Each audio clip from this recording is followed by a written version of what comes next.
So the title of today's talk is Why Prayer? Why Prayer? But it also has an additional title, because they all do, and it would be, what the heck do you mean by that word? So like words like God, belief, faith, so many other really beautiful words, prayer has gotten a really bad reputation. And it mostly comes from people who claim to know everything about everything when it comes to all things religious. And so I'm going to start by saying this. What I'm sharing today with you is what prayer means to me. Not what it is or what it does or what it's supposed to do for everyone. It's just what I think about it. And that's all. And so if it's helpful, fantastic. And if you disagree or feel it isn't right or you hate it, even better, because that's how we learn. So I'm all about it. So this is how I see prayer. And actually, I'm going to start with somebody else's words. So from the words of Mohandas Gandhi, he said, "A heartfelt prayer is not a recitation with the lips. It is a yearning from within which expresses itself in every work, every act, every thought. Properly understood and applied, it is the most potent instrument of action." And I love that, potent instrument of action. So here's the idea. There's no better or worse way to pray. There's no right or wrong method of prayer. Prayer is like a golf swing, or how you wash the dishes, or how you grocery shop, if you're a list follower or an aisle wanderer. Everybody's got their own technique. Whatever works for you is what works. I have friends who've been told that they prayed incorrectly. They prayed wrong. Or that they didn't know how to pray. And to me, that is the ultimate spiritual wounding. And that goes really deep, because it's your communion with the one. Annie Lamott, we were just talking about Annie Lamott's book, Help, Thanks, Wow. And I love this quote. She says, "My belief is that when you're telling the truth, you're close to God. So if you say to God, I'm exhausted and depressed beyond words, and I don't like you at all right now, and I recoil from most people who believe in you, that would be the most honest thing you've ever said. If you told me you had said to God, it's all hopeless and I don't have a clue if you exist, but I could really use a hand, it would almost bring tears to my eyes. Tears of pride in you for the courage it takes to get real, really real. It would make me want to sit next to you at the dinner table." So certainly, specific religious paths have specific prayers. And those prayers have been passed down through the ages. They are sacred, and they are significant, and they are comfortingly familiar. So I'm not going after those. Just want to establish my boundary. I'm not doing that. And I've heard some modernized adaptations of those prayers, and some resonate with me, some don't. And it doesn't make any of them wrong, and it doesn't make me wrong. It means that they work for the people who use them. So just like any craftsperson knows, any skilled craftsperson knows, you've got to have the right tool for the job. You can't use a hammer for everything, although I do.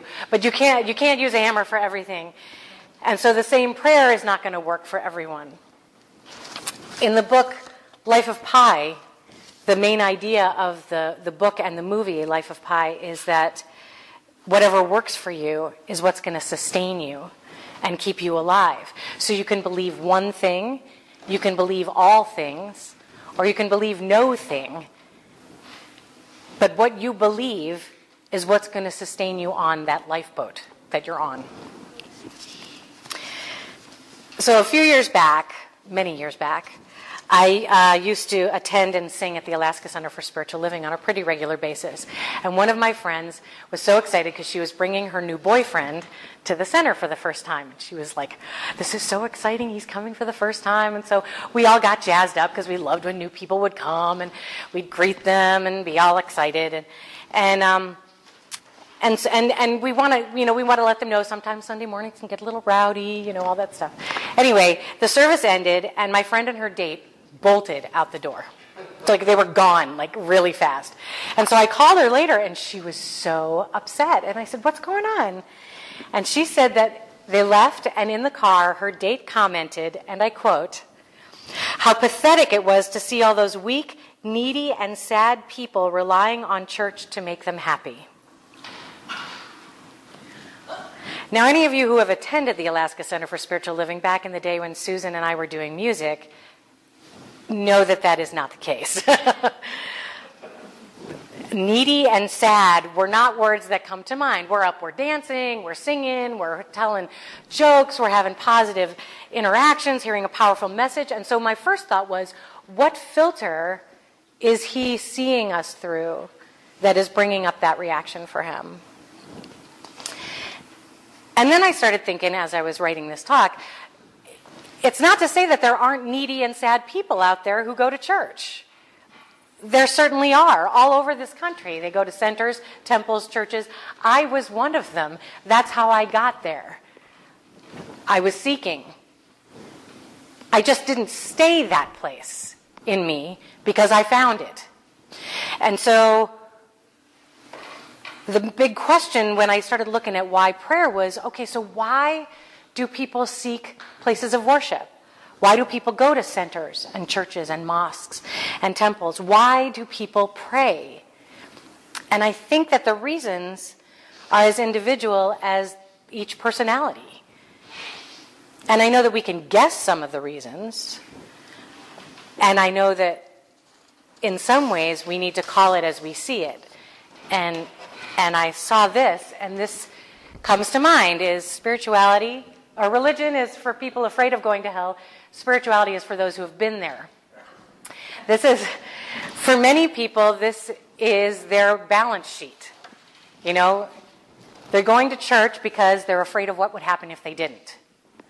And then some of us go to church or centers or temples because we've already been through what we were afraid of, and now we're standing up better.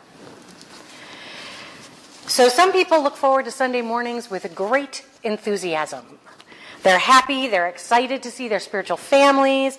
They want to connect with folks that maybe they don't normally connect with during the work week and in different ways, to sing, to pray, to support, to be lifted up, and to learn new ways of living and being. And some folks wake up in the darkness and the sadness and the fear and the loneliness, and they get themselves together just enough to get into the door of their spiritual temple or center. And they are in need. They need love. They need that connection and support. They need to be seen. And that doesn't make them any less worthy or deserving than those who come in jazzed and ready to go. That's why we're all there, is to balance each other. So some people come to the experience of prayer already in gratitude, and they're seeking to enhance it. And so their prayer is, yes, this, and more. And some come in complete lack, seeking to change it. Yes, God, and more. Some come acknowledging the good in their lives, and some are finding ways to attract the good into their lives. Some are validating what's happening, and some are demanding proof that God show up and unloose the wheel, like in the sacred reading. Show up and prove it to me. Prove you exist. So no matter how we look at it, there's always going to be another way to look at it. There are days, trust me, when I come to prayer completely pathetic, weak, needy, and sad. And I'm not always totally ready to receive the good that I'm praying for, even though I really want it. But my consciousness isn't quite there yet. And then there are some days when the prayer flies out of my mouth effortlessly and easily, and I'm like all in the zone, and it's all happening. And it's on both kinds of those days that this thought comes in handy. I saw this and I posted it on my Facebook wall because it's perfect. Don't pray for an easy life. Pray for the strength to endure a difficult one, or as I like to reinterpret it, to endure difficult moments, because I don't want to affirm that life is a difficult life. We have difficult moments in our life. So prayer can be something that we go to for comfort and reminding, and it can be a tool that we use to shape our consciousness around an experience or situation to keep us focused. And I want to point out what I just said. I did not say that prayer is used to change the experience or the situation. It shapes our consciousness around the experience or the situation. And there's a difference, and I think it's an important difference. And again, you will hear from people who say, nope, prayer changes the experience and the situation. Great. For me, prayer changes my consciousness about it. So a situation might suck, and it's about my consciousness around that. Can I see it differently? Can I find the gift without changing the actual situation? Brother David Stendal Rast of the Shalem Institute said, prayer is not sending in an order and expecting it to be fulfilled. Prayer is attuning yourself to the life of the world, to love, the force that moves the sun and the moon and the stars. So we're like plugging in.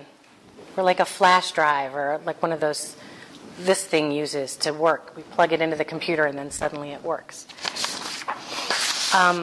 A really good friend of mine, Camille Conte, who many of you know, she uses the expression spiritual maturity, which I love. And the concept is that when we are younger and possibly first introduced to prayer and God, we start from this place of beseeching or even begging. Please, big God in the sky who controls my every move, please do this thing for me or change this thing for me. Please, please, please. Spiritual maturity brings us to a place of understanding our role in the process of co-creation. So we learn that we're a part of the unfoldment of our lives, not passive victims of a guy in the sky who picks favorites. Spiritual maturity sounds like, I know that I'm now co-creating my life with the essence that lives within me, and I show up fully for this experience. It's different. When I was little, I used to talk to God. I had this necklace that I used to talk to God through. And God was big man in the sky, looked a little like Charlton Heston in the Ten Commandments. The ending Charlton Heston when his hair was gray and flowy. And we got along great, and we talked all the time, and it was lovely. Until the night my father died. And I was 12 years old. And I didn't know he was gone yet. All we'd known was that he'd had a heart attack. Got a phone call, heart attack, mom left. And so I immediately was talking to God. And I was saying, just let him be all right. Just let him be all right.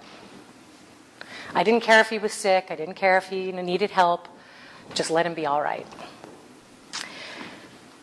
I wanted my prayer to change what was actually happening, when in fact, my father passed so quickly. He was playing tennis, he went up for a serve, his heart exploded, and he was gone before he hit the ground. He was all right. Just not all right in the way that I wanted him to be all right.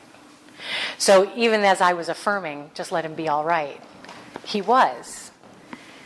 I just wanted it to change. And I was bartering and begging with this man upstairs, just let my dad come home and be all right. And it took me years to get through that story, to see the other side of it. I mean, many years. And, the sadness of this 12-year-old who thought God had failed her. I was convinced God had failed me.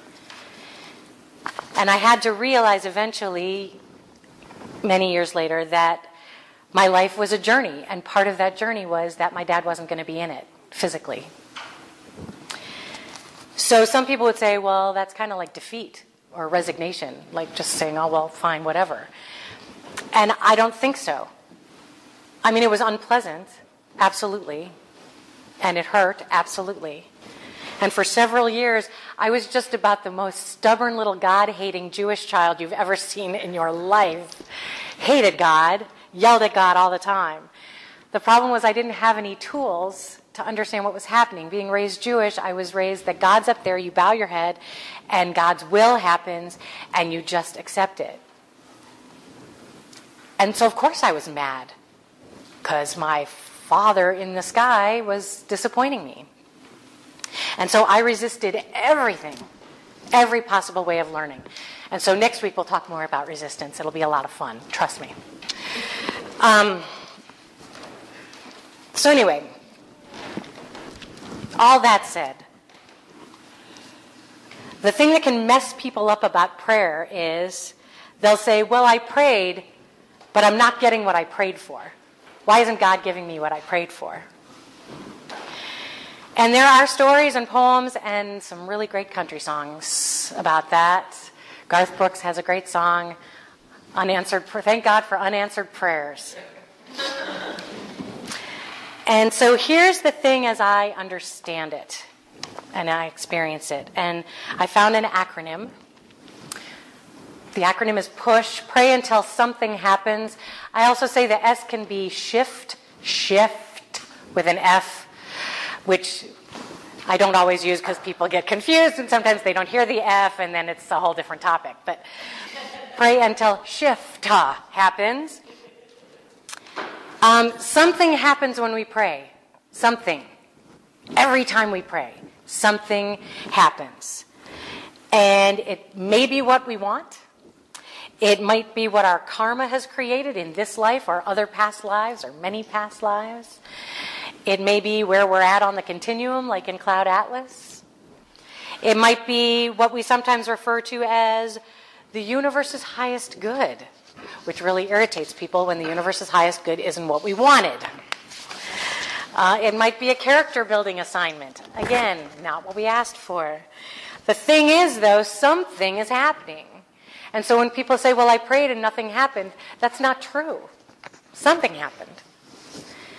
And even if it's just a little thing, like our own consciousness shifted a little bit, it's something. It's one of the many ways that we participate in the process of co-creation. And it's the way to not be totally passive about our lives. I don't like my life, I'm going to pray on it. Nothing changed. That's not true. Something changed because I started doing something about it. I woke up to the fact that I don't like it. I started doing something about it. Things will change, shift, will happen. And so again, it doesn't matter what language or wording you use. John and I were talking about before the service. Sometimes the prayer that I use is oops, because I slipped up, and it's like I'll be driving. It's always when I'm driving. Always.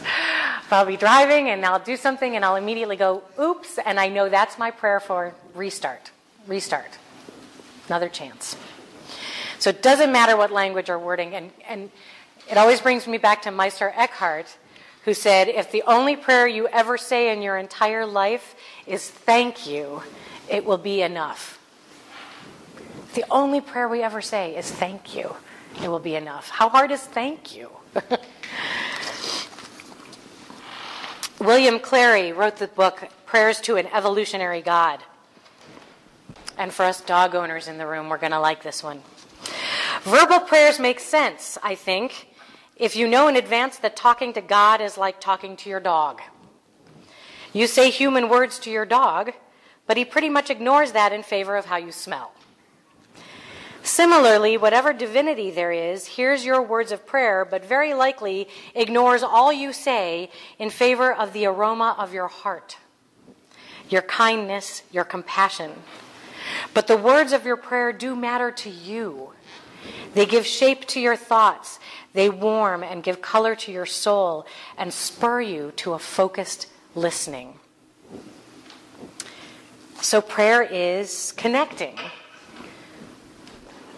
So do it. However it feels best to you, to the thing that feels most connected to you, nature, church, community, a spiritual path, music, nothing at all. For some folks, it depends on how they feel, and it changes. Some people go to church on Sundays, and then they'll go hiking the next Saturday. And so Saturday is hiking day, and that's the day they go to church. I can tell you that even though I was raised Jewish and am now an interfaith minister, when I was in Assisi and I walked into the Basilica of St. Clare and saw the actual cross from San Damiano that Brother Francis heard speak to him, the actual one that shared air with him, I was on my knees crying and praying like the best Catholic you've ever seen in your life. It was so powerful because the energy coming off of that thing, it shared air with him. That was huge to me. And let me clarify, it was huge to me. For others, it was just another stop on their tourist day through Assisi as they tramped through with their flashing light shoes and shaking their umbrellas and their, yeah, oh, there's the cross. Okay, on we go. It had no meaning whatsoever. I'm sitting there on the floor bawling, and they're like, yeah, when's lunch? You know, I'm like, wow. So everybody there, like prayer, like God, like belief, everything's going to have meaning for everyone in their own way. And they're going to connect in their own way. And so these words can have great importance or great pain. And it's really important for us to honor where everybody is on that continuum. And this is a quote from Black Elk, which I really, really loved. The first piece, which is the most important. And at first I thought that was a typo for peace, but it's not.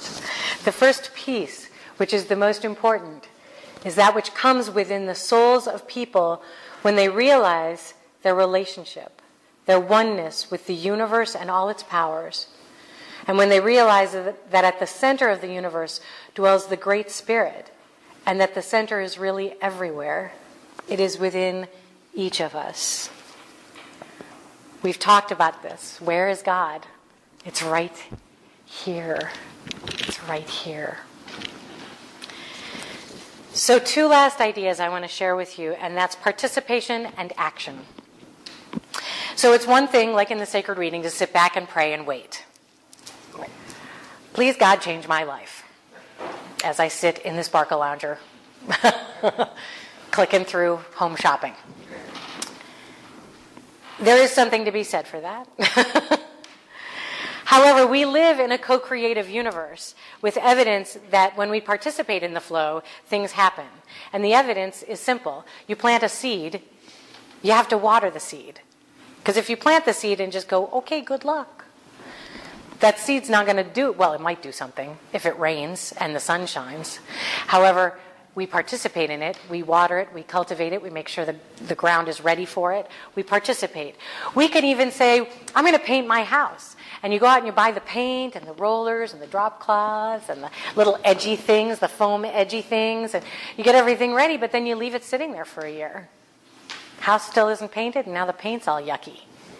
We have to participate. So there's prayer and then participation.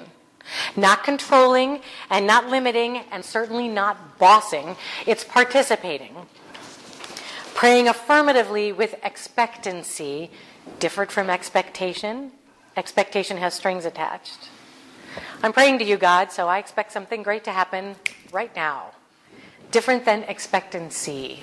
I'm praying and I'm knowing with great expectancy that good is unfolding in this moment. No strings. And then get in the game. In Science of Mind, they use the expression treat and move your feet. Treat meaning spiritual mind treatment. However, I like to say pray and participate. So just jump in.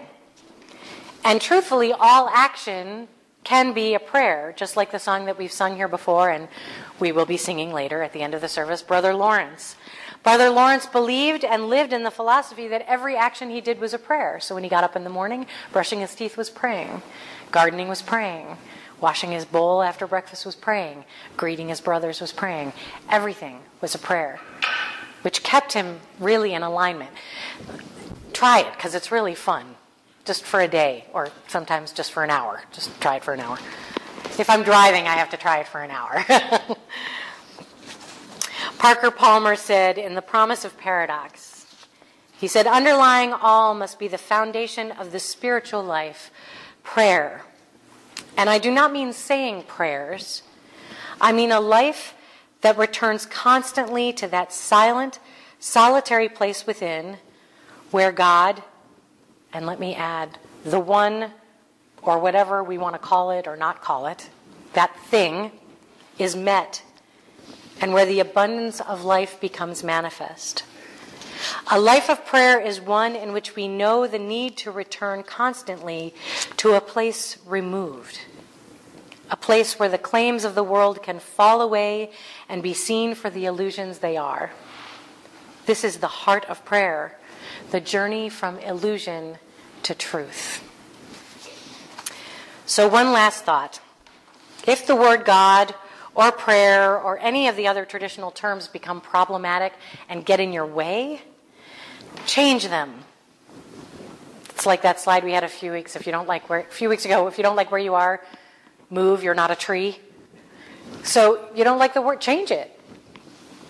Use love or light or nature, all, one, connection, communicating, chatting, whatever feels right to connect with that thing. I like saying, have a tea break with your higher self or your inner knowing. Or I work with youth now, and one of them said, I like to call God my invisible friend. I'm like, fabulous. Fabulous. So, bringing us to that moment, we're going to pray this way today.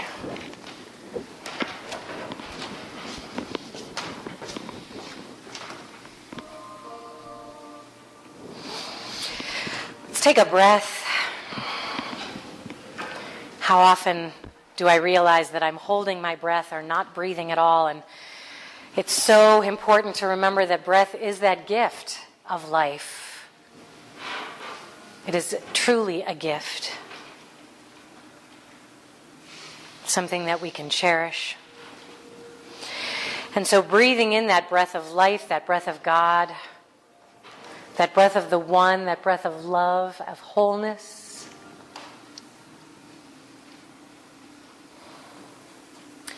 I simply take this moment to give thanks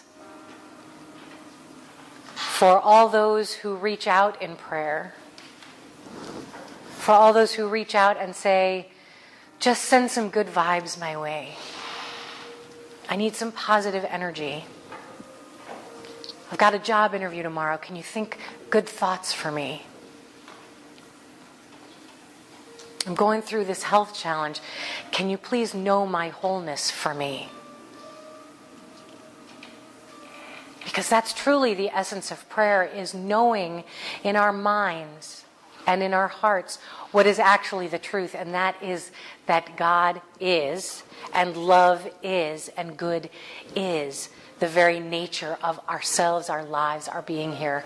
If God didn't want us to feel good and loved and to know that that's our true sense of who we are, then nothing would be here. Creation, co-creation, is always for the good. And so knowing that and saying that out loud, and also knowing that sometimes it doesn't look good, it doesn't feel good, it doesn't seem good, it isn't what I wanted. Knowing that that can be the appearance, the feeling of what's happening, what I'm affirming right now, what I'm declaring right now, what I am saying with my words in my heart and mind right now, is that I know that that is an appearance that is fooling me, and it is not the capital T truth of life. And so for all those who reached out to me this week in prayer, for all those who have been holding prayers within them and wanting to connect with someone else, here's what I'm going to say is, the appearance can be powerful. Don't be fooled. Truthfully, I say that there is a presence and an essence that is co-creating this universe, this experience with us, and it wants good. It only wants to experience good through us, its creation. And so I bless each and every situation that is happening right now, knowing that God's in it, taking care of it, and that something is happening. Knowing that is true. I rest in gratitude. And I trust. I trust. With deep, deep thanks, I simply let this prayer be, knowing that it has been planted and watered and nurtured.